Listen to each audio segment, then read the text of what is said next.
This winter on the Sefton Coast, Dynamic Dunescapes is removing an invasive species called Rosa Rugosa, or Japanese rose. And one of the reasons this plant is a problem is how quickly it grows. It grows an incredible 20 to 30 centimetres a year. So it grows very quickly, and very quickly it can swamp our dunes and smother our native species. If you look behind me, this is a massive thicket of Rosa. If you imagine in the summer when it's in flower and it's in leaf and it's green, there's no sunlight coming through that. So there's no sunlight getting through to any of the species underneath. So there's no native species able to grow. And it is covering all that burst sand that our species like sand lizards, natterjack toads and northern dune tiger beetles need. So this really big thicket is a problem on our sand dunes, and here on the Sefton Coast we have over 6 hectares of it.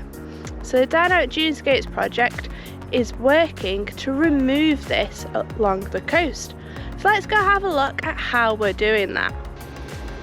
Behind me you can see one of our contractors in a digger, and what he is doing is he's scraping off as much of the Japanese rose as he can, getting all the little bits and all the roots into a pile, because Japanese rose can grow back from even the smallest bit that's left there.